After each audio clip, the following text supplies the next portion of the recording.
So this is probably going to be a really bad podcast. Leg day. But I don't know if you'd survive my leg days. They're pretty bad. No, I wouldn't.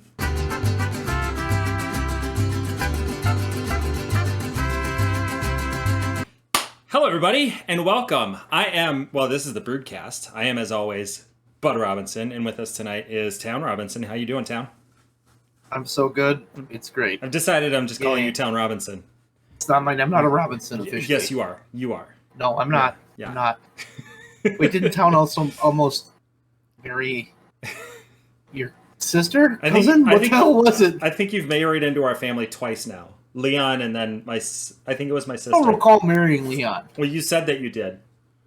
Oh. I mean, anything's possible. I know, that's a long time ago.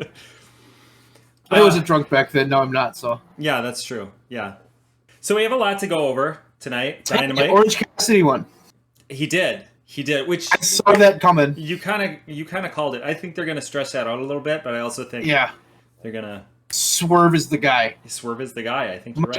My question is when do you do it? Do you wait till Wembley? That's a long time. It is. Or do you get it off of him at the first collision, and then you find something for him to do at Wembley that's bigger? That's what I would do. That's what I would do. I would do Forbidden Door, or you do first collision. Open with that match. Have Swerve win it in that match. Well, if you have Swerve, keep it through Forbidden Door, or until Forbidden Door, then you can have Swerve screw him out of the title almost screw him out of the title at Forbidden Door, and then they have a match. Or he could just screw him out of it at Forbidden Door, whoever they fight. Because he has talked about wanting to fight Zack Sabre Jr. I would like the belt to be off of him before Forbidden Door. My opinion. Yeah. Because I want to see what he can do in the summer without it. Because right now we're at a point where it's like, okay, he's got to lose it. I think so. He doesn't have to lose it, but the way they're booking it, he has to lose it. And also, having him I think through the summer. I hope he has a match with Brian Cage, and Brian Cage just beats the shit out of him. Yeah. Doesn't try to beat him, just beats the shit out of him, gets disqualified. I think that's what they should do, and then have him really beat up, then have Swerve. I want Swerve to beat him clean. Mm-hmm. Does that make sense? I don't want Swerve to have trickery. I want it to be a clean. Yeah, he's beat up. Yeah, he's got a reason. That's fine. But I want him to get beat without any bullshit because I want Swerve. I don't want Swerve to be like a heel. I want him to go and do his shit because the dude's incredible. Mm-hmm. He's fucking incredible. That was the best match of the night. That was a dope match. Yeah, really fucking good. It started off slow. The thing that I enjoyed about it was it started off slow, and I was like, are they just kind of are they still experiencing what is it called, altitude sickness? And no, they picked it up as the match went on. It kind of started slow and built up until the end when they had 2 or 3 sequences that were super quick and fun. Match was great. I thought it was a great. Again, that guy is part of the best match of the night. I liked this show tonight. Actually, I thought it was pretty fucking good. Yeah, especially compared to last week's match or card. The triple threat match between the Blackpool and them was, you kind of knew it was going to happen. Yeah. But what are they going to do with Bryan Danielson is fighting? It's Okada, right? And it's just print money. Just print money. That's got to go last. That's got to go last. Nothing else can go last. Nothing else can go last. I think of their card right now, you're probably right. Orange Cassidy, Zack Sabre needs to happen. You're getting ahead of us. Yes. Let's do Dynamite first. That Blackpool match was fine. Yeah. It felt like a showcase of BCC. It's cool. They got Chaos involved, but what are they doing with Chuck? Chuck just seems like a throwaway. I'm sorry. Chuck is talented. He can work. But when you put him in the ring compared to Trent and Rocky, he doesn't compare. When you put him in the ring next to just Trent, he just doesn't compare. He doesn't have that same, I don't want to say ability, but he just, he seems out of place. Like, what Different. do you do with He's him? different. Now? Yeah. He's different. I have said I want him to turn heel. Because I think him turning heel on Orange Cassidy would be huge. I think there's a story there. Yeah. Do they both have to turn? No. But I think he's the one that needs to turn. You know, that's a good point, because Trent has Roppongi Vice that he can go back Yep. to. Yep. So having Chuck turn would sort of be unexpected. But I also look at that and think, why? I don't know. Like, they haven't done enough storytelling with Chuck Taylor for me to have a lot of vested interest in him. I think they need to do that. Yeah. I think that's just kind of like an investment they need. Do you have the card pulled up for tonight? I do. I took notes and the whole 9 Okay, yards. so let's run down it then. Let's do that. Absolutely. So this was an awesome match. It's a good match. Like, I wouldn't say awesome. It was Blackpool Combat Club beating the shit out of people. Like, it was good. Yeah. It was for what it was. It was good. Yeah. Was good. And then we had the promo with the Hung Bucks, which I will never stop laughing at that. Which I know that's what they're going for, but like, with the first time I heard it, I was like, did they misspeak? And then I was like, no, it's because it's all three of them. They're obviously going to debut somebody next week. I think so. I think it's good because they're setting up Blood and Guts. Yeah. Mm-hmm. And then it's interesting with the Elite right now because they have like 8 things going on. They do, and thank God, because I think it was Brian Alvarez. No, who the fuck was I listening to? I was listening to somebody who commented that the Young Bucks are a big deal, but they're not making them a big deal. They're not really on every week, and when they're on, they're not, like, their matches aren't really a big deal. And I think that they're ramping that up now. I think the Young Bucks are phenomenal.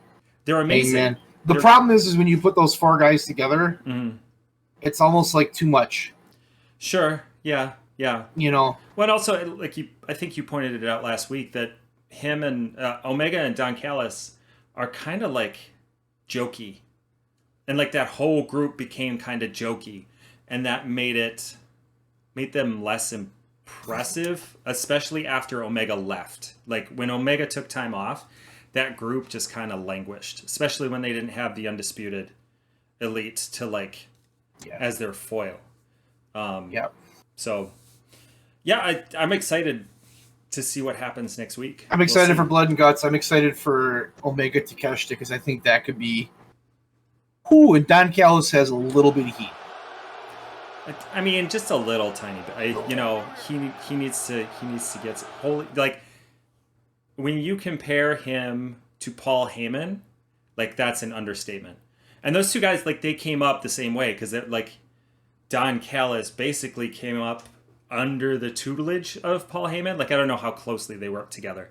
But like, that's where he thrived. He thrived in ECW, and that's where he got this gimmick, and he's expanded it and evolved it over the years. Yeah, it's and good. Like, holy the shit. virus. Cyrus the Virus. I love it. I friggin' love it. Did you watch the Omega Ospreay promo? I caught like bits and pieces of it. Ready for that too. That's going to be off the charts. That Ospreay promo, like, Forbidden Door is going to be fucking. Like, last year it was good. Mm-hmm. This year it's going to be like Tony Khan. I read somewhere was like, we're actually going to give Forbidden Door what it should be this year because we don't have the injuries. Because last year everybody was fucking hurt. And if I remember correctly, he said that this is going to be one of the biggest shows for both companies, and I'm like, it's hard for me to say no to that. Yep. Especially AEW, but I think NJPW is going to. I think AEW is going. That's going to be a huge show for them. But then, when they go to Wembley, I think they're going to have a streaming announcement before that. I think that's going to get streamed on HBO Max or Max, as it's now called. Could be. Because I think they're going to put their pay-per-views on there. I do what the network does.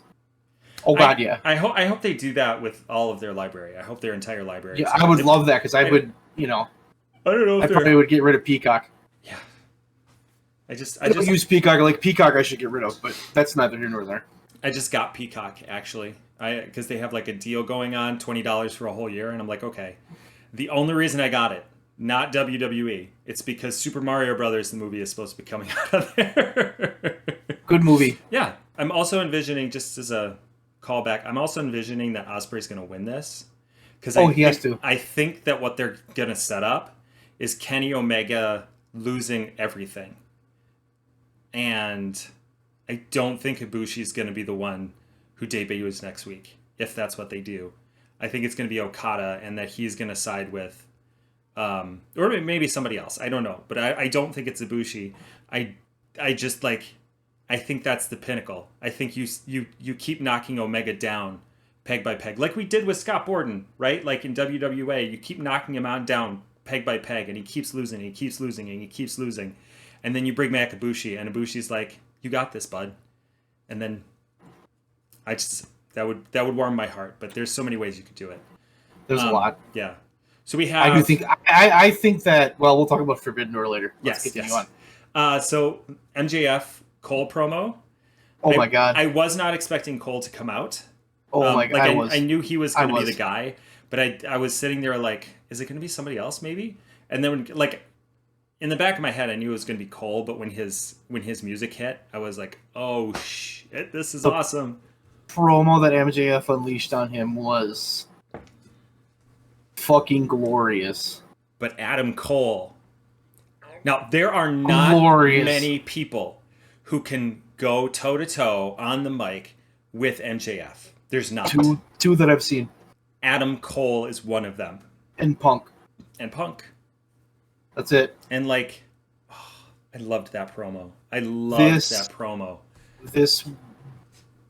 I don't know what they have a match next week already. Yeah.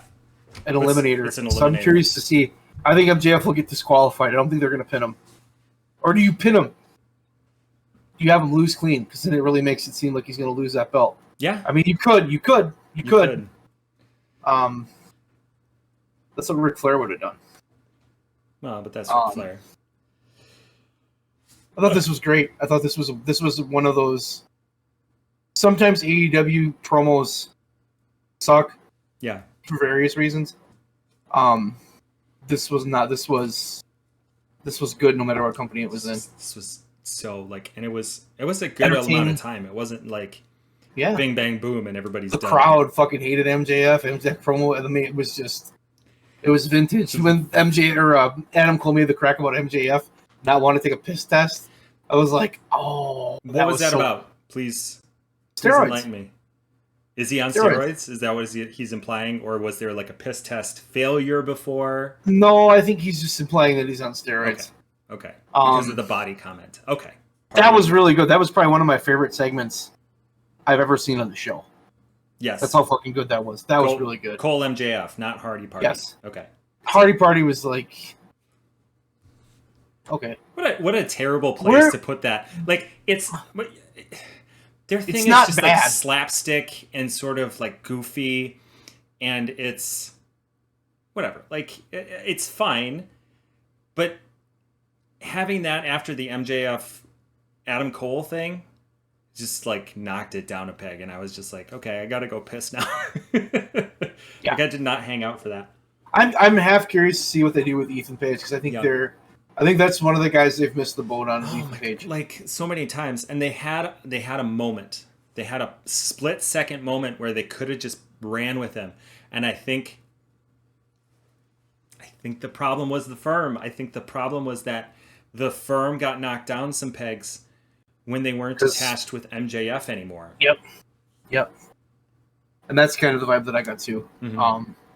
Because it seemed like he was set up to be kind of get a little like number 2 guy push, but never happened. So the next thing was Jungle Hook versus LFI. I spent the whole match wanting Jungle Boy to turn on Hook. That's all I want. He's getting savage. Both of them. But, like, we need a heel Jungle Boy. We do, because I think that will be that's going to be the crowning moment for him when he turns heel, and then when he turns babyface again. Like, he needs that moment of being a shithead. I think that'll kind of take his character development to it's what he needs though. It's true, yeah, because he's like happy-go-lucky babyface. He needs to be a savage SOB and just mess people up. The definition of a white bread babyface. He absolutely is. And it works. But it's shallow. It's shallow in those limitations. Yeah. I mean, get a little more depth to him. And he's that dude in that company. Like I've said, I don't know how many times I've said that. He's that dude but you got to put him in the spot so he can be that dude. Mm-hmm. So he really needs to turn heel. I was hoping, and Hook's the right guy. Mm-hmm. Hook is the right guy for him to do that, because that would be like in my head as I'm like envisioning this. If Jungle Boy turns on Hook, and you put them on at like Wembley, first of all, that's going to be a banger of a match. Second of all, it's going to have huge heat. People are going to fucking care. Yeah, like you can't have him turn heel on like Trent. You know what I mean? It's got to be like Hook's, and I think if you do that, you're elevating Hook and you're elevating Jungle Boy. Yes, absolutely. And that would be Hook's real first like legitimate feud. You know what I mean? Like it would be. That's I hope they do it. I hope they do it. It seems like they're putting those pieces in place because he's getting more savage and more like he's getting that edge that we talked about last week. Both weeks in a row, he's held the chair at the end. Mm-hmm. And I'm like, oh, I was hoping to God. I'm like, just fucking crack him, man, crack him. And maybe that's foreshadowing. The guy formerly known as 10 bled everywhere too. Yeah, like everywhere. That's like the I don't even know what happened. He's done so far. I like blinked and he was just covered in blood. I know. He's really good, but he's really good. He's really good on the promo. He's really good in the ring. Mm-hmm. He's a big guy. There's something there, but again, it's one of those things you have him in this group where it's kind of like the what is, I don't remember his nickname. Like the Pero Peligroso. Cool. But like we didn't really do anything with that. And it's just like every time I see him, I think, oh, that's male wrestler number 7. Like he just looks like another guy. And he needs something else.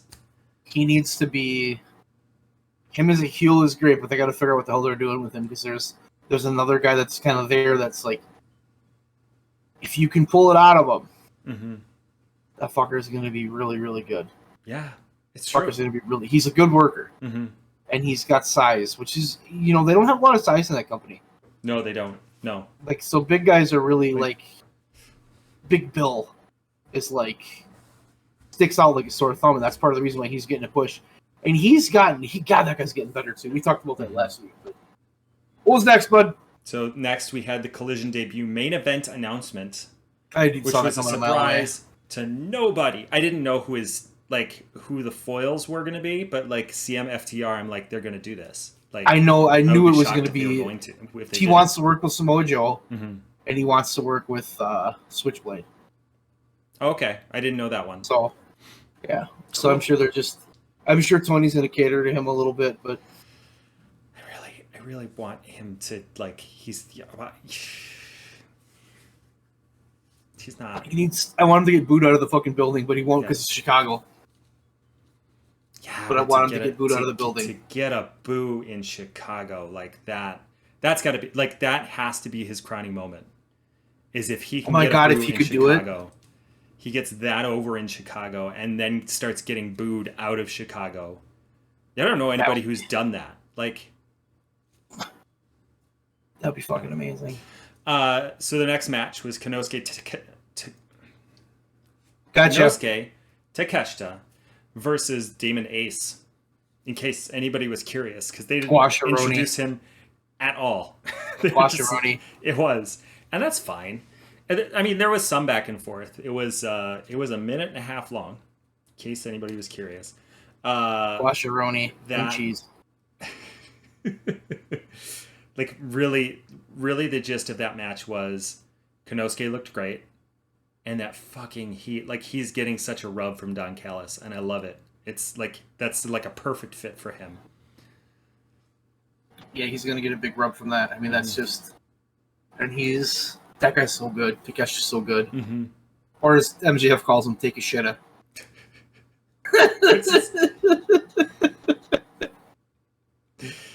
Oh, Christ. If I had to name like my top 3 favorite wrestlers, number 1's obviously Orange Cassidy. Of course.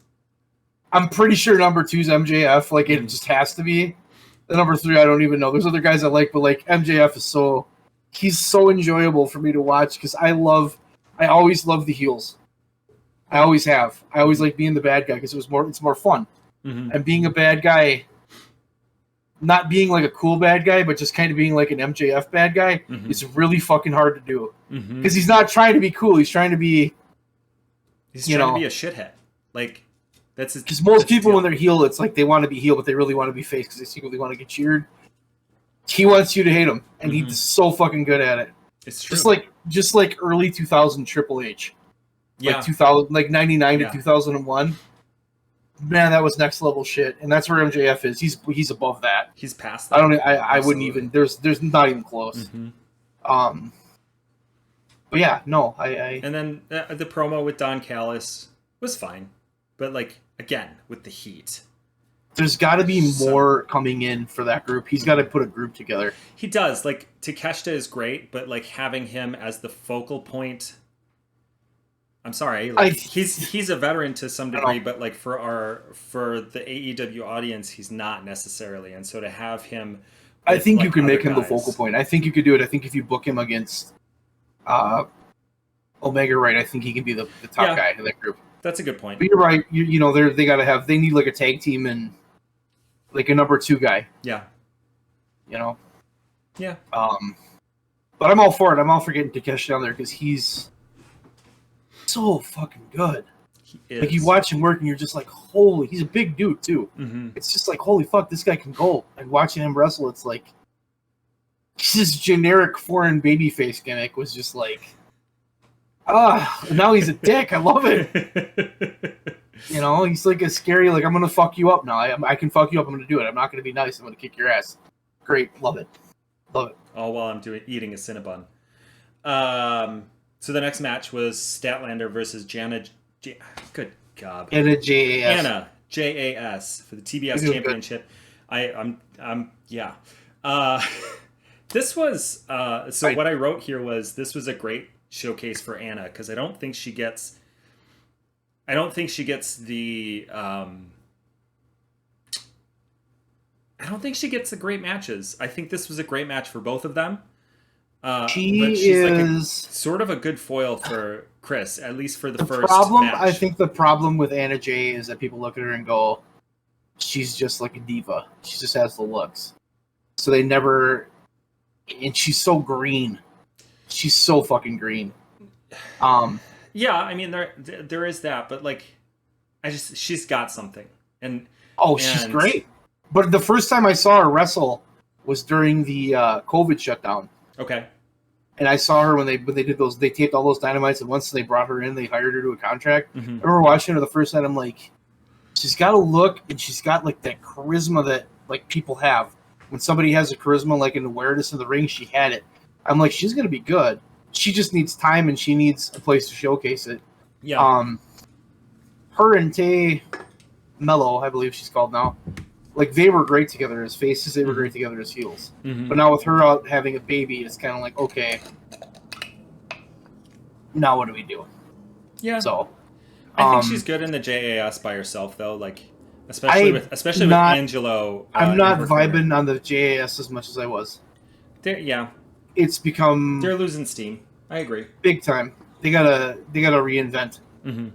They've got too many people. And they don't have any real direction. And I think a big part of that was when Guevara came back. Like, they had to do something with him because they already hated him, so putting him there made sense. And it gave that group more heel heat, but it kind of took away from the new guys. Like, it should be Jericho and those 3 new guys. That's all it should be. Maybe Anna Jay. But you have, like... It's just kind of like... Now it's just like the inner circle plus. Yeah. Except they don't have the tag team guys that I can't... Ortiz and Santana. Yeah, one of them's hurt. Yeah, he's supposed to be coming back, I hear. Soon. Which will be good. We'll see. I hear rumblings that those 2 are mad at each other and don't want to work anymore. I've also heard that, yeah. I don't know if that's true. I heard that, from my understanding, like... I don't remember the exact specifics. It's been a while since I read about that. They dropped the ball with those guys, though, too. Those guys could have been tag champs. They just never... Well, since I started watching, it's been a couple of times. Like, part of me remembers, like, 1980s, late 80s WWF when they had all those tag teams. Like the Hart Foundation, the Bulldogs, Demolition, the Twin Towers. Like, you have all these teams that are like really, really good and can be champion. Mm-hmm. You can't give everybody the championship belt. Yeah. And Demolition happened to be the team that got it. And they were, God, Demolition was so good. I love Demolition. I like them better than the Road Warriors. That might be blasphemy to some people. I like Demolition better than I like the Road Warriors. I thought Demolition had better matches. Yeah. So, but that's kind of the place they fall into, is there's so many teams. Omega and Hangman, they're doing a thing. They got the belts. Then it goes to the, FTR gets it. Well, FTR is better than those two as a team. Like, I'm sorry. And then it goes to the Young Bucks, and then it goes here and it goes there, and it's just like, okay, I can see how you fell by the wayside. I can see that it pissed you off, but at the same time, it's like, yeah, kind of just, it didn't work. Yeah, like, what else are you gonna do? Yeah. Yeah. So after this was the Soho and Storm promo, which is like, it was like 2 minutes, but I just love those two. I had to mention it because, like, Tony Storm, it's just like, now that Storm has the title, for whatever reason, like, the switch just came, like, she just, you know what I think a big part of it is? Just came off, and like, you know what I think? You know what I think part of it is? It's Ruby Soho. Yeah. I think Ruby Soho is because Saraya is great. Mm-hmm. But Ruby Soho is next level great. Like, the fact that she never got a shot in the E is just like, it boggles my fucking mind. It's criminal. She can talk, she can work, she's got a unique look. Maybe if she had a bunch of silicone and was blonde, they would have pushed her. That's possible. That seems to be the way to get to the top. Dye your hair blonde, get silicone. There you go. I'm really stoked that Ruby Soho's on my TV more because I've always liked Ruby Soho. Even when she was Ruby Riott, I'm like, the look is so unique compared to like all the other, to all the other women's wrestlers. And then it's like, you watch her work. She can fucking go. Exactly. She can go, and she can cut a promo. Yeah. And she's so good at fucking character work. It's like, it's almost sickening that nobody was like, everybody slept on her. Even AEW slept on her for a while. Mm-hmm. Mm-hmm. So it's just kind of like, but like, even when they were sleeping on her, like, she was still doing amazing shit. Like, yeah, her and Ortiz against I think it was a JS, maybe Jana, wasn't it Guevara and yeah, it was him and Tay Melo. That was great. Yeah, that was great. I mean, this just makes me happy. It's good. It makes me happy, and they're starting to get. That women's division is starting to get some serious traction because they've got about 5, 6, 7 girls, ladies. I shouldn't call them girls because they're adults. They're what am I doing? Yeah. But they're like fucking. They're hot and they're going and they're like on fire. They're white hot, and it's just like, here we fucking go. Their division is for once, because we've harped on that for how long? Mm-hmm. But it's finally starting to click into gear. It's good. It's good to have more than Britt Baker. Yeah, because you can do a lot with Britt Baker, but when you have more than Britt Baker, life's a lot better. And they're bringing up folks that they've been sleeping on, like Willow, like Emi Sakura, like Ruby Soho. Like, I mean, there's a lot that they've been sleeping on, and I'm happy. Mercedes breaking her ankle. Yeah. And then having the knowledge that I'm fucking hurt. I can't win this belt. I'm gonna put Willow over. Badass move by Mercedes. Total badass. That's great. But at the same time, like, you also just made a fucking star. Because you lost clean to Willow, or like Willow beat her clean. So it's just like, ooh, that was good, and that brought her right up. Yeah. So I mean, that's amazing. Yes, absolutely. No yawning. Fuck. No swearing. Shit. So the next match was Ricky Starks versus Jay White, which I missed. I got behind on my stuff. So what happened? Well, Ricky Starks lost. Because the Ass Boys came out and cost them the match. So my question is, are the Ass Boys in the Bullet Club because the Ass Boys and the Bullet Club. Sign me the fuck up. That sounds amazing. I'm down with that. Yeah.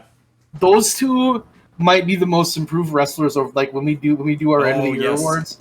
Yeah. They're gonna get it because it's just like ever since they were generic, they turned heel, they were whiny shitbags, and now it's like they can fucking work, they can cut a promo, and they're fantastic. They're just fantastic all around. It's like when they're shitheads. The first time that I really like started paying attention to them was when they started their feud with FTR. When they were just like showing up next to the ring in stupid costumes. And I'm like, oh, okay. Well, there's something there. And then when they introduced I think it was the Briscoes FTR dog collar match. Because they were real shit heels then. And I was like, okay. I'm on board. I'm on, like, seeing them in Bullet Club Gold would be incredible. It'd be good for them to give them something. As much as I think Billy Gunn turning on the Acclaimed is like the way to go eventually, getting them away from that too, it's not a bad move. Mm-hmm. Like I don't think they need him back. I think not having him has helped them more than having him. If I remember correctly, there's a bit of a story about between Billy Gunn and the Bullet Club. So I think it would be kind of cool to see him in the Bullet Club. Or maybe to have him feud with his sons in some way. I don't know. We'll see. That was it. That was good show. It was a good show. Yeah. It was a good show. That first match was bonkers. The last match was great. The MJF Adam Cole thing was. That was for me. That was the highlight of the night. I think you said that too. For me too. That was just like for me too. I really enjoyed. Most of these matches were really good. Like I enjoyed all of them, but like I thought it was just a stellar night. Yeah, I can do without the promos. If you don't have any promos on your show, it's fine by me. Don't care. As long as you're progressing the story some way. That promo was incredible. I always enjoy the fact with the AEW is that they don't come out and give you, Monday Night Raw got into this rut of here's a 17-minute promo to open the show. Mm-hmm. When you have Steve Austin and The Undertaker and The Rock and Mick Foley and Triple H and Vince McMahon at his peak, yeah, you can do that. But when it's like John Cena and Carlito and like fucking John Laurinaitis and like Big Show's there, no offense to any of those guys because I like them all in their own right. Mm-hmm. Maybe not John Laurinaitis, but like you don't have the same quality of like John Cena was great chemistry. On the John Cena was great on the stick. Mm-hmm. But John Cena wasn't Stone Cold Steve Austin on the stick, or The Rock on the stick, or Mick Foley on the stick, or late 90s, early 2000s Taker on the stick. Like, there's different... Those guys were, like... That's amazing if you think about how many guys were there that were just white fucking hot. Because you had Rock on the climb. You had Steve Austin when everything he did was gold. You had Taker, who was, like, a veteran, but, like, he was still that dude. You had Triple H, who was, like, right on the cusp. Mm-hmm. And then Foley was hot. I mean, it was just like, holy shit. And part of me thinks that's why the Attitude Era worked. Because I think if those 5 guys walked into the WWE right now and they got on there, they did the same thing, but it was PG. Mm-hmm. Tell me it wouldn't work. It would still fucking. I mean, it would still fucking work. Because they could do it. Like, especially Mick. Like Mick could totally turn PG. Like he's done some work on the PG WWE, and like he's still fucking gold. Like he's so good because he's such a corny guy, and so it's just a matter of like bringing more of that shit in. Rock too, though. Rock is just, and Austin. I think his Hollywood run was amazing. Heel Austin was so over the top and goofy. Mm-hmm. Or even like when he was the sheriff, like that would be fine. Like, you remember that though when he was a sheriff on Raw? Yeah, and he drove around like, in his 4-wheeler all the time. He was more over than anybody on that show. Yeah, like he was the top babyface, but he could not work. Mm-hmm. And it's just like shit. If you could have got, that's the one thing I'm always gonna wonder. If you could have got like 3 more years out of him, what would have happened? It's hard to say. If you wouldn't have turned him heel at Mania 17, mm-hmm. Mistake number 1. And then he got hurt, and then he went home, and then he got hurt and everything. I always wonder about that because he was so fucking fire. And that guy was like, it was not like Hogan, because with Hogan, some like hardcore fans would always be like, well, that guy can't fucking work, blah, blah, blah. With Austin, it was just like, that dude came up the right way. He's awesome. He can bust his ass. He's a good worker. Nobody hated him. Mm-hmm. Nobody hated him. He was not polarizing at all. It was like everybody fucking loved him. It was just like, oh, that's the dude. We all wanted to be Stone Cold. Ooh. But he only lasted for a couple years. What's on your list to talk about, bud? So the next one is we got a bunch of Forbidden Door matches. 2. What else we got? Two officially are announced. 2 are officially announced. You are correct. So we have Danielson and Okada. I just take my money now. Like, did you watch have you seen the promo that they did to like, for Danielson to like, oh my God, I love that promo.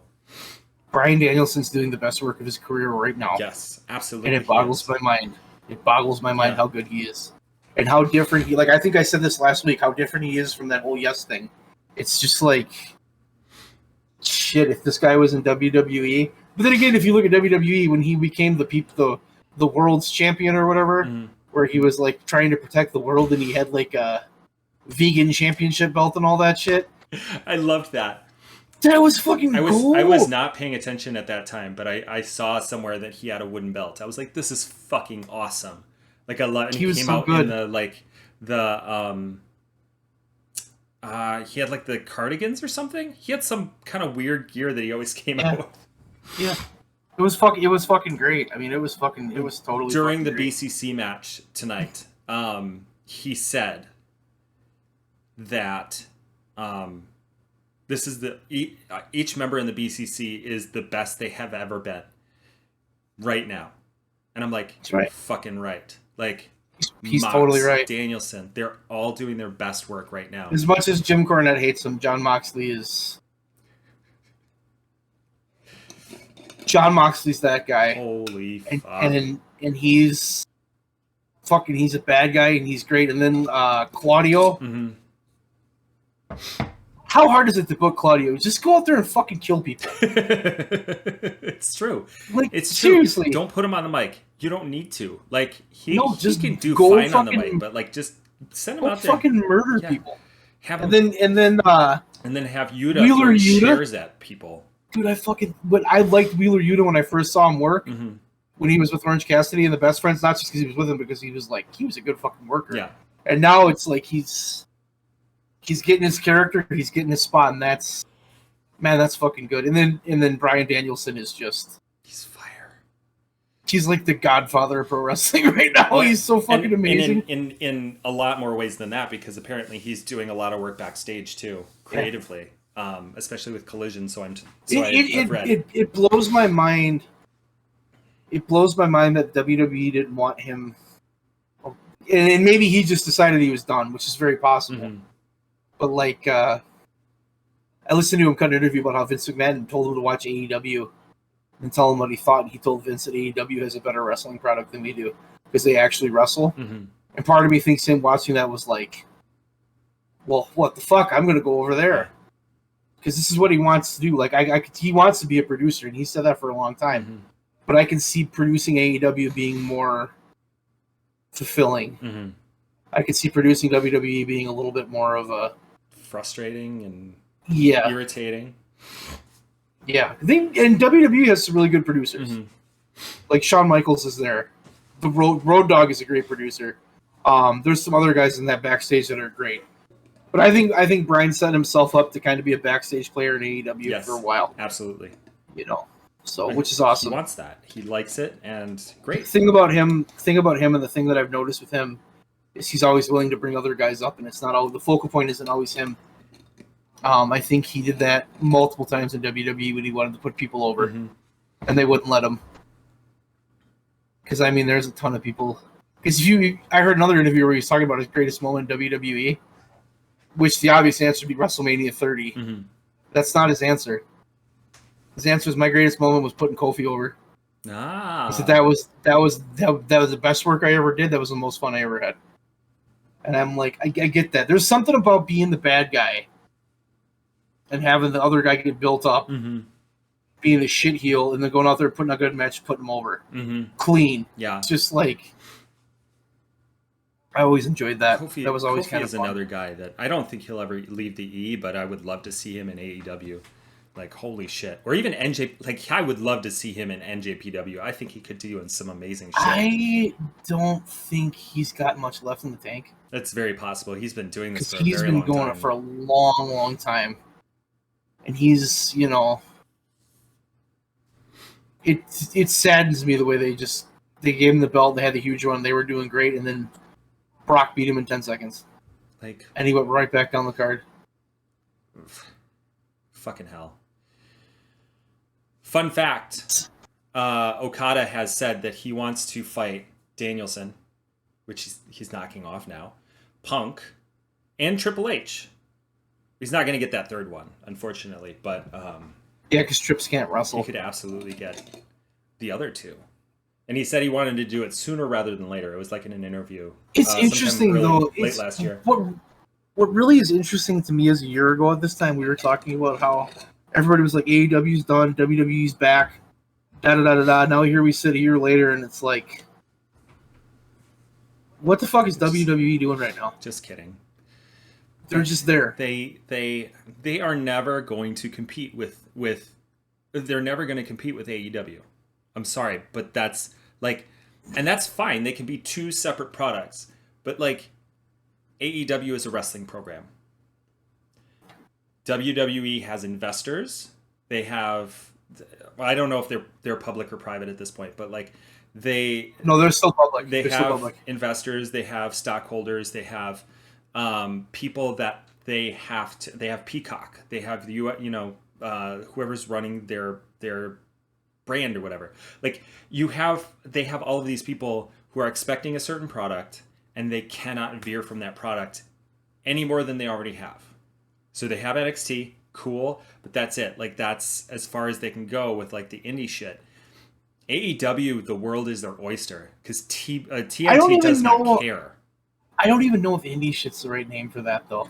Yeah, because it's not really indie shit anymore because AEW is not indie shit. It's AEW. Yeah, and I think they're taking risks, they're taking chances, they're bringing people in, and they're making it mainstream. You're absolutely right. They're in the process. Yes. What they need is they need that white hot, over the top babyface star that people like gravitate to, and they don't have that right now. They have MJF, and then part of me is like, could you turn MJF into that? And then it's like, I don't think so. When you said babyface, I immediately thought Ospreay. If they brought if they brought Ospreay in and made him a babyface, which they can do, like him, I think him right now, maybe not, but like you gotta get that mainstream audience though. Yeah, and you gotta find that guy that clicks. And I don't think it's gonna be somebody we think it's gonna be. It's gonna be something weird. Yeah, just like in 95, 96. If you'd have told me in 1996 that the Ringmaster was gonna become the biggest star in a year, I would have said you're fucking crazy. But he did. Orange Cassidy. I mean, Orange Cassidy, I think, is in a perfect position for that. You gotta cultivate that a little bit. I don't think that's something that can happen today, or even maybe that'd this have to be year. Cultivated. It'd have to be cultivated. You'd also have to kind of hit. You'd have to hit some things on there pretty good. You'd have to get lucky with some stuff because luck's a big part of it. Yeah. I think they've built him as a legitimate guy, and he could main event a pay-per-view against MJF. They do a good number. Yeah, absolutely. Well, if the reaction to the crowd reaction to Swerve OC was any indication, like, do you remember how they built Bret Hart to win the championship though? Not off the top of my head. So they made him he was a tag team for years, and then they made him the Intercontinental Champion.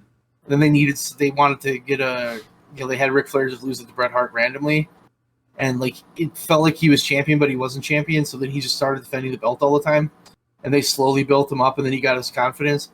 Like, you could do that with Orange. I don't know if Orange is the guy. You know what I mean? But he's so unique. But you'd have to get a little. He'd have to be a little He'd have to have a little bit more momentum, and he'd have to kind of catch lightning in a bottle. Mm-hmm. So, so I think turn Jungle Boy heel. Yeah. For about 9 to 12 months, and then turn him back. Mm-hmm. You know, give him the edge. For a while, I thought it was going to be Wardlow, but it wasn't. Not Wardlow. You know, he's really good and he can work, but they've just not done a good job with him. And now they've got that TNT belt on him, and he never defends it, and it's just like it's almost like an albatross hanging around his neck. You like that one, albatross? Yeah. You like that? I also just think like Wardlow just doesn't like he's missing something, and I don't know that we're ever going to get past that. I think Hobbs. So my biggest issue is that like Wardlow always reads as sort of flat to me, but like they do these promos with Hobbs, which if you had told me this 2 years ago, I would have said fuck you, but like. Used to hate Hobbs. I did. Like, I was just like, why is this guy on my screen? But like, this is why. Like, he has depth, but they're not pushing him. They like fucked him over with this QT Marshall stuff, and now what do you do? I think he's. I want to see where it goes. Yeah. I want to see where it goes. That's kind of what I want to see. I still think a heel Punk faction with him as the enforcer would be 5 stars. Absolutely. Yeah. What other matches? What other matches do you have for that card, Bud, that I don't know about? So they seem to be teasing CM Punk versus Kenta, which I would love. There's some like Twitter stuff going on with Kenta. He keeps bringing up that he doesn't care. Like he keeps saying, I don't care about this. Bring me the right amount of money and I'll fight Punk, essentially. Which I would love to see that. But also, I'm looking at the new render that they did for CM Punk for the thing, and I'm like, he looks old. And he hasn't been gone that long. He's been gone, what, like 4 months? He looks, Punk? Yeah, he looks like he's aged he's like 5 years. He's been gone almost a year, Bud. Has he really? Brawl Out was like almost. Brawl Out was August. Yeah. Jesus. Okay. Well, still. He looks old. So like 10 months. So like 9-10 months. I have on my notes here. I have a picture of him and a picture of Billy Gunn, like the renders next to each other. And I'm like, Billy Gunn looks like he's in better shape, even though he's way older than CM Punk. And I'm like, I think part of it is when CM Punk came back, he was dyeing his hair. And okay. I don't know if he's dyed his hair. That might be part of it. He's also shaved it from the looks of it, which looks goofy now. I want to see him with the scummy hair. I like the scummy hair. Yeah, that's the best look he has. What's the other match? The other match. So I feel like they're setting up something for Moxley, and I don't know what it is. Because here's the thing: he's doing a match with El Desperado on July 4th or the 5th, which is what, like a week after Forbidden Door. And I'm like, where do you put, like, Moxley's got to be on that card. But what do you do with him? Unless... Do you put Blackpool in there for a 3 versus 3? Yeah. I think one of the biggest issues with this card is going to be some guys are going to get left off. Yeah. And maybe Moxley is okay with being left off. What? I don't think Khan would leave him off. So I think he's one of those guys. But I could see him being put in like a 3 versus 3, like a 6-man. I saw him do a promo on El Desperado, and there were 2 things that I noted from that. The first is the thing I just said. Like, he has a match with... he's going with Homicide against El Desperado and somebody on the 4th or 5th. I think it's interesting that it's so quick after Forbidden Door. But I think the more interesting thing is that he now has double residency in Japan. So he's clearly going to be doing more Japanese shit. Yeah. Well, guess what? I got a brand spanking new shiny goddamn Japanese resident card so I can come back whenever the fuck I want. I'm like, that's fucking awesome. I love that. Yeah, he needs to be out there. That's good for him. That's good. I thought I had more matches, but apparently not. Well, if they do Cassidy, Sabre, sign me the fuck up. Put that on for just let them open. Mm-hmm. Let them open and set the tone. Orange is just he's the curtain jerker that everybody wants to see. That sounds perverted. It's not even a curtain jerker.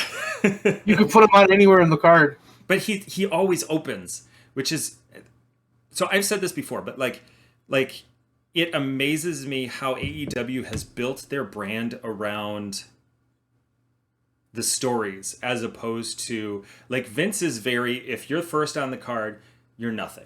If you're at the end of the card, great, you're doing great. I would disagree with that statement. Okay. Because I think if you look at like WrestleMania, Mm-hmm. Vince puts a lot of effort into that first match because he wants that hook. Mm-hmm. Yeah, if you're in the first match, like the opening match matters. If you're on second, third, fourth, you don't matter. That's true. That's fair. Yeah. You know, I guess like the curtain jerker thing. Like is more, if you're talking like Monday Night Raw, mm-hmm. okay, yeah, more than likely. Though sometimes they like to start with bangers on Raw too. Yeah. And by bangers, I mean they put stars in the ring and have them do the same tag team match they did 2 weeks ago. That's true. Yeah. Yeah. I just think we have spent a very long time, like in the WWE system, there is a hierarchy of these are the good guys and these are the bad guys, or the not good guys and bad guys. Important and not important. Yes, exactly. And AEW is breaking that down. Like, the first match does not have to be just like a throwaway. Like, you can put on amazing 20-minute matches. That's one thing. If you listen to like a WWE guy, oh, who the fuck was it? Baron Corbin. I heard an interview with Baron Corbin talking about AEW and how, well, you can't have your first match can't be better than your last match. You're just not setting yourself up for success if you're letting everybody go all out like that. It's just not. It's not good for business. And I'm thinking in my head, like, you know what? Fuck you. Yeah, it is. Because I want to watch. And I think it pushes everybody. Because, like, you see what they did in the opening match, and then it's kind of like, okay, well, they did that. I got to beat that. And it kind of sets that bar. Mm-hmm. Absolutely. So I think, yeah. I think that's all I have. We have to talk about Iron Sheik. Yes? I gotta love the Sheik, yeah. I thought we were going to open with that, but... 81, I mean, you know, that's a long time. I honestly, I thought he was older than that. Yeah, he's been around for a long time. He has been around for a long time, and it saddens me greatly that he's going to no longer have a Twitter presence. Not that like that's the only thing that he's ever done, but I love him on Twitter. He's just fucking hilarious. He was great on Twitter.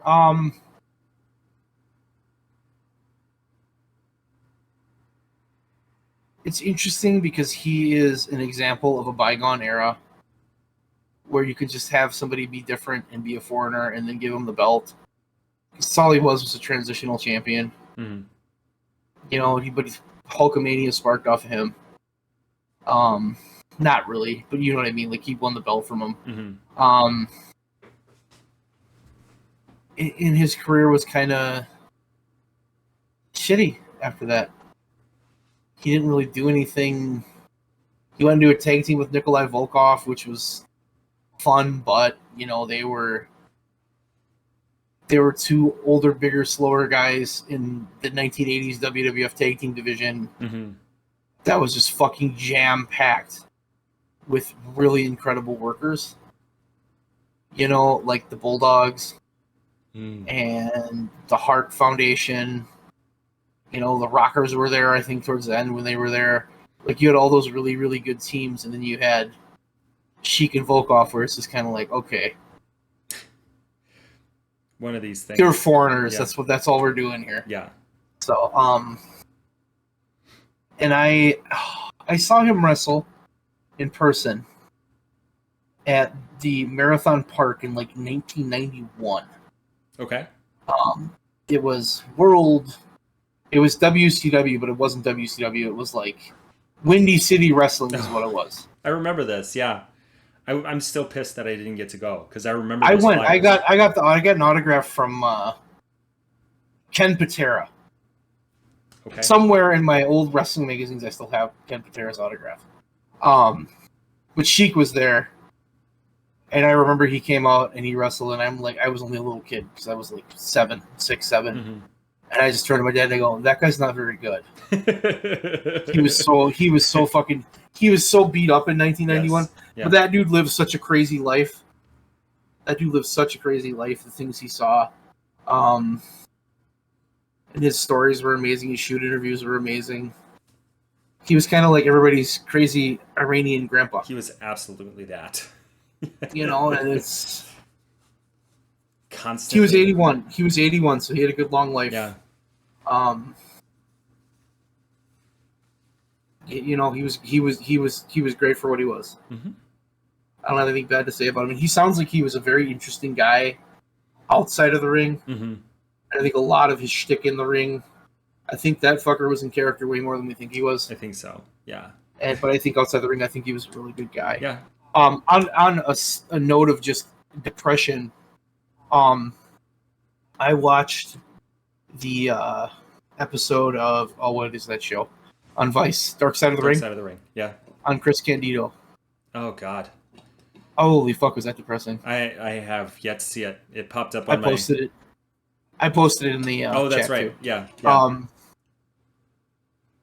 Wow. Tammy Lynn Sitch Just had, not a good person. she's just Ego.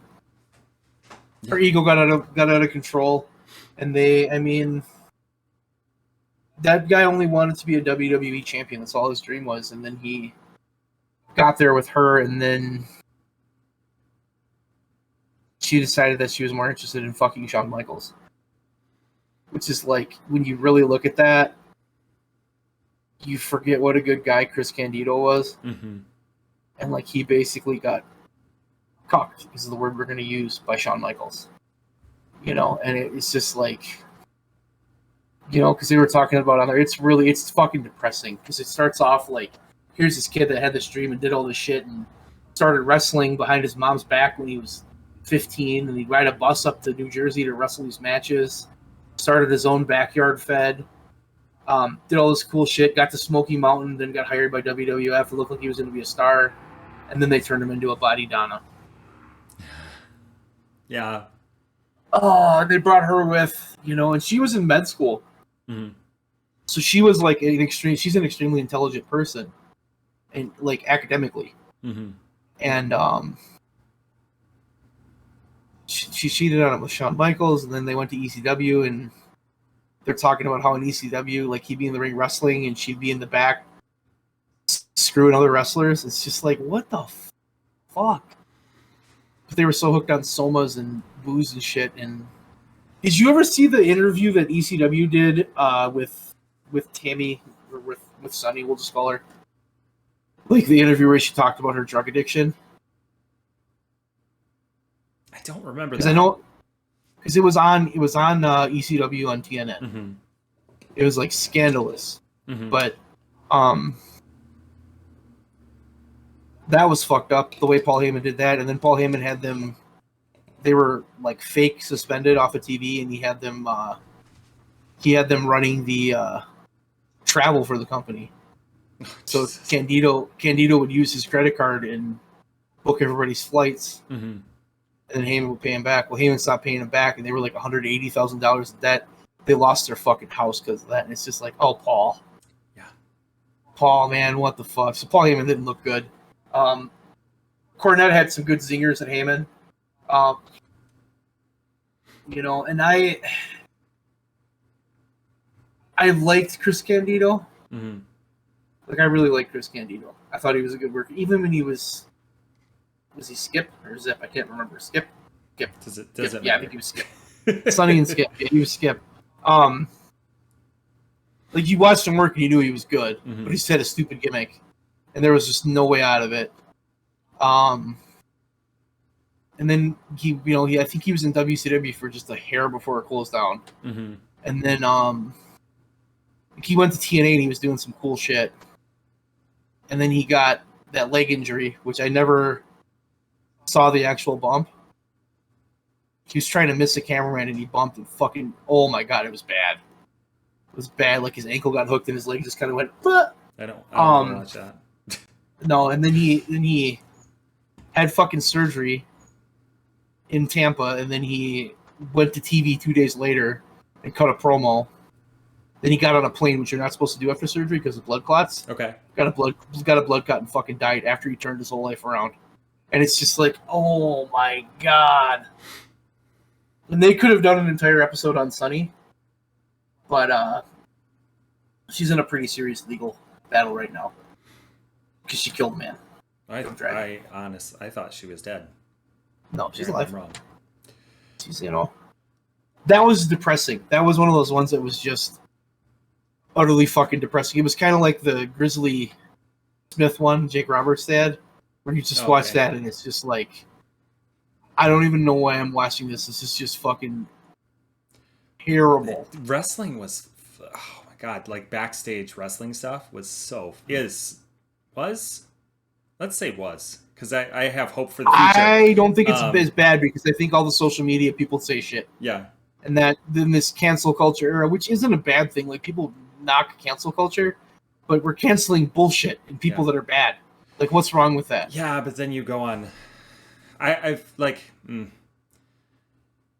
There's still a lot of guys out there who like cover their own asses and like.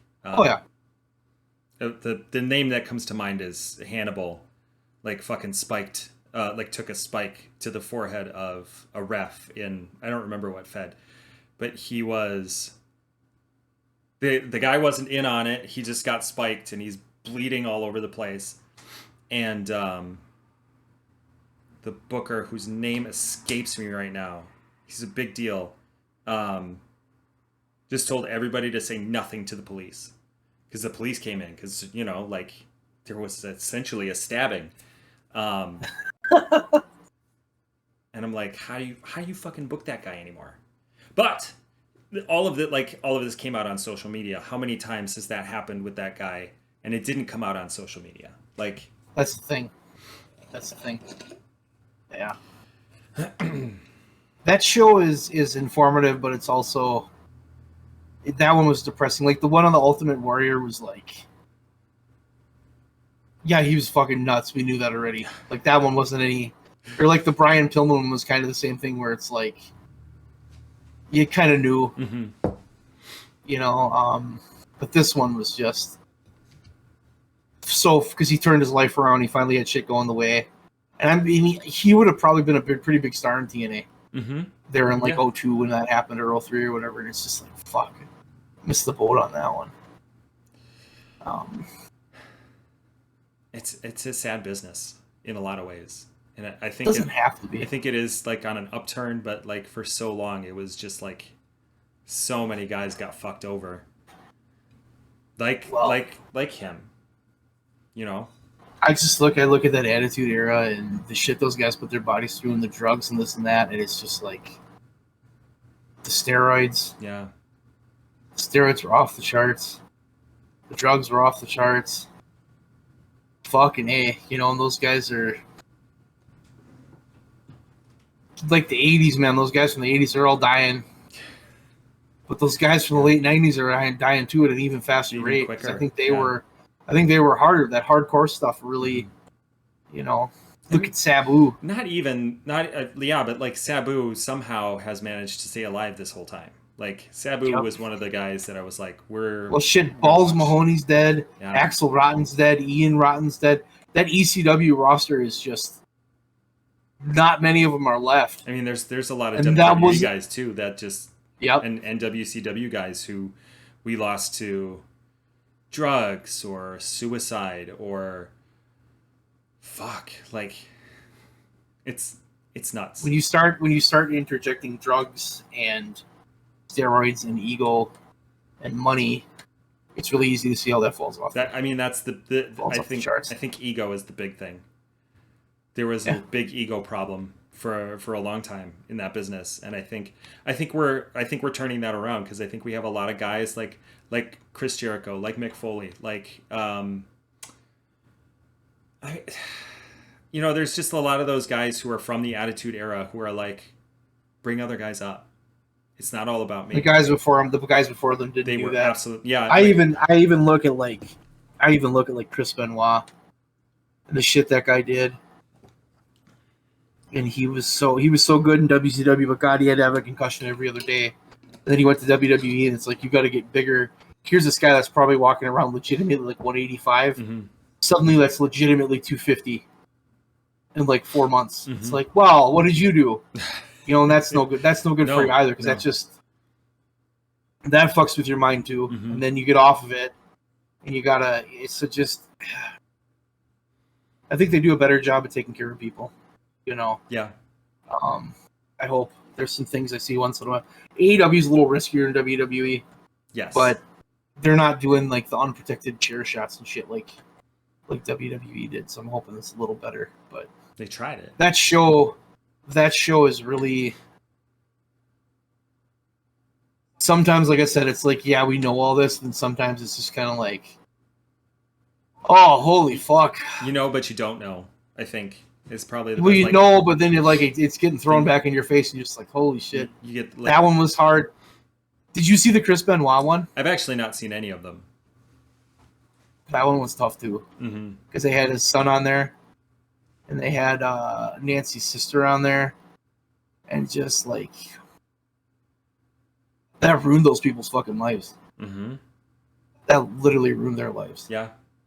You can't go a day without thinking about that. Or like Chris Benoit's dad, my son was a monster. What do you want me to do? I don't know. But just like that, like Benoit's dad said, he had a private ceremony where they cremated him. He's like, yeah, what the hell? It's just, but that's a prime example of the Attitude Era. The Attitude Era was vicious. Mm-hmm. Couldn't miss time. You'd lose your spot. Everybody was trying to stab everybody in the back. As much as we sit there as fans and say that was amazing, it was also not fucking great for those guys. Really shitty, yeah, because there were a lot of guys trying to make money, and when you have a top roster like they did, like Triple H and Stone Cold and The Rock. Well, like WCW did too. You have to find both those companies had insane rosters. Yeah, and you have to find ways to like stick out. And sometimes that's like doing crazy shit. Because it's all you got. Yeah. And those guys, Louis Spicoli, fucking dying as young as he did. Holy fuck. Don't take like 14 somas and then drink a fucking 12-pack of beer. That's not a good plan. That's a terrible idea. But, yeah. They talked about Louis Spicoli on there a little bit. Okay. He was an interesting cat. Madonna's boyfriend, according to WWE, but he was Rad Radford. Do you remember him as Rad Radford? No. He was like a grungy guy, and his name was Rad Radford. What the fuck? That sounds totally WWE, though. Absolutely. I'm Rad Radford. I like Nirvana. That's pretty much was his gimmick. And there's no exaggeration there. Hello, fellow young people. I like the Nirvana. It smells like Teen Spirit. Yeah, that was a hard one though. That was a hard one. Some of them are, there's some really depressed. Like Luna Vachon's story was pretty sad. Mm-hmm. Sensational Sherry, they both they didn't live long. Yeah. They beat the shit out of themselves and then. Yeah, the women's division, especially in WWE, was just like, from my understanding, it was very similar to like the boys' locker room, but much worse, like much more competitive, because. Well, not only that, they had guys shitting in their gym bags. I mean, there is that, yeah. Like, there's just that's one thing. That's one thing I. When you watch a shoot interview with X-Pac. Mm-hmm. He talks about all the terrible shit he did. And I'm like, okay, can we just cancel him then? Like, he took a shit and put it into Sonny's sandwich. Jesus Christ. Like, can we just... like, that's not like boyish humor. Yeah. You were in your fucking 30s when you did that, bro. Like, you should know better than that. Yeah. But those guys were so fucked up on drugs and everything. It's just... Oh, the Attitude Era. Yeah, really, that's just. I mean, what else do you say? It was. I mean, I think it's a great. Like looking at the Attitude Era was a great and terrible cross section of what wrestling was back then. A lot of that shit was hidden from the fans, and then once you started getting this like fourth wall breaking shit that like DX was doing and NWO was doing, then you also started getting like shoot interviews, because it wasn't just them. It was like ECW was breaking the fourth wall, but they were going even farther with it. And then you started getting shoot interviews, social media, yeah. YouTube, you know, that really amplified it. Absolutely. Well, social media does, because if I'm in that company and they fire me, I can just go on Twitter and tweet out what the fuck's going on. I don't have to go to a dirt sheet. I can just go to Twitter and be like, boom, boom, boom, here's what's happening. Or I can share a post and everybody can read it right away, all my fans and other people, and that's going to pick up steam. You know, like when they, when they gave, was it Mickey James that got her stuff in a garbage bag? Oh, it just threw it in a garbage bag and gave it to her. And then that was all over the. And then social media was like littered with similar women primarily who were like that, who got their shit just sent to them. Sometimes not even in a garbage bag. It was just like they threw like 3 things that they had left behind in a box and just sent it on their way. They were missing a bunch of shit. Like John Laurinaitis, fucking asshole. Oh. Like, I recognize he was not the one necessarily sending the shit, but like he was the one that was in charge. He should have known better what was going on. They treated those guys like such shit through the 80s and 90s. Vince did, Bruce Pritchard did, Jim Ross did. Yeah. They were all part of it. You know, and then you listen to, then that's really, that to me is one of the biggest struggles right now with like a Jim Cornette, with like a Bruce Pritchard, where they talk about modern wrestling, like, well, they just don't want to do this. They don't want to put the work in, da-da-da-da-da. Well, no, they want to get paid fairly, and, like, they don't want to, you know, well, back in our day, if you broke your arm, you just tape it up and go. Well, yeah, that's stupid. You got a concussion, true. Just walk it off. Yeah. Well, no, because then you get, like, 5 more, you know? There's, like, Bret Hart, dude. If Bret Hart wouldn't have had to wrestle after Goldberg kicked him in the fucking head and gave him a concussion, we could have got probably 5-6 more years out of Bret Hart. You know, could you imagine Bret Hart coming back to the WWE in like 2002 during the invasion? Oh my god, take my money. Have him come in and be like, "I'm here. You fucked me. I'm here to fuck you." Yeah, just go. I mean, just go. It would have been amazing. You could have had Hart versus Austin again. Because Hart never. Yeah, that one was. He like, that's the Montreal Screwjob. I'm sorry, but I think that's like the most famous thing that he did, like the last famous thing that he did, not the most famous thing, but like WCW. I don't know about that. He didn't do much in WCW. No. But if they could have come back, if he could have come back in 2002 when Michaels came back, he could have done Hart Michaels again. Oh, especially then. Ooh. I mean, fuck. Hart Austin would have been big money, because Austin finally beat Hart. I mean, there was a ton of things. They had no foresight to protect those guys, and that's what fucked them in the end. Did you hear about Alexa Bliss? No. She's pregnant. Oh yeah. Yeah. Everybody's been making the joke that's how Asuka gets her competition out of the way. She has a match with them, and then they get pregnant somehow. She's like cursed. I mean, that makes sense why she hasn't been on TV. Yeah. So good for her. Congratulations, Alexa. I almost wish she would leave the fucking business, because the business is way too toxic to her. Go read her Instagram. Just leave her the fuck alone. Yeah. Just creepy fucking pervert fans saying shit that's just totally inappropriate. Threatening to like kill her husband because he's her husband, and it's like WWE has some blame in that. Probably a decent amount of blame in that. Well, the gimmick they gave her where she was acting like a fucking schoolgirl. Oh, God, that still was the most uncomfortable fucking thing I've ever seen. Leon was trying to sell us on that list. Oh, this is pretty good. I'm like, no.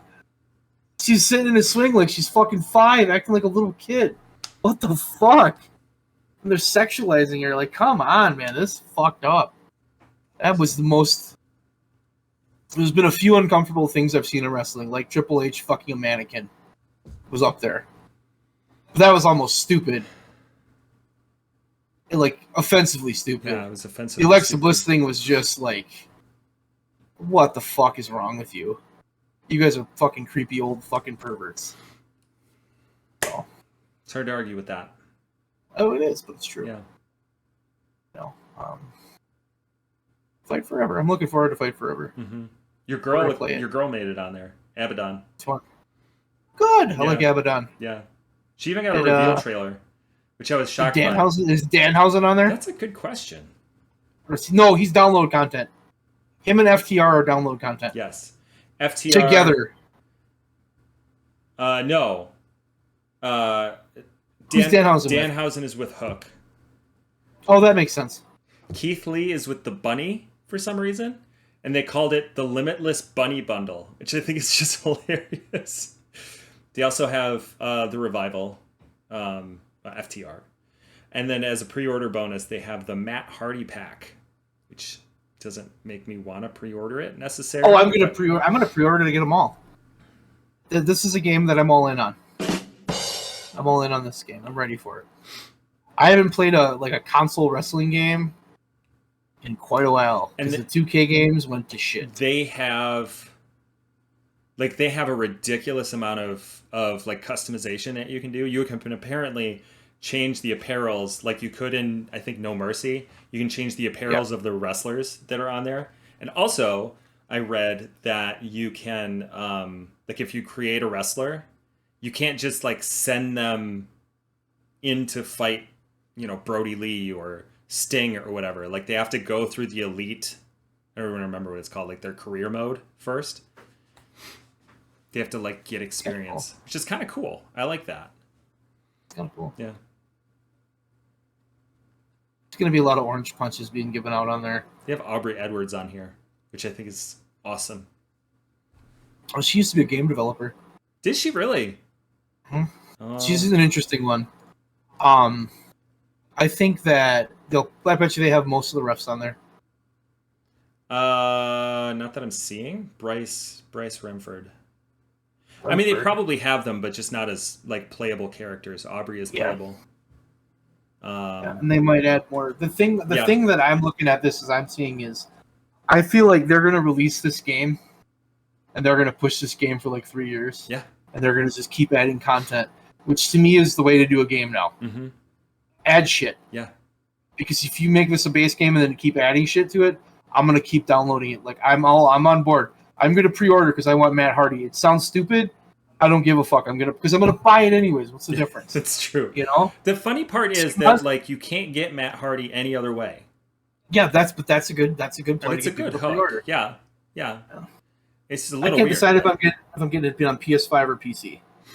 I'm leaning towards PC, especially after what you said. Like, I want to play it on PS4.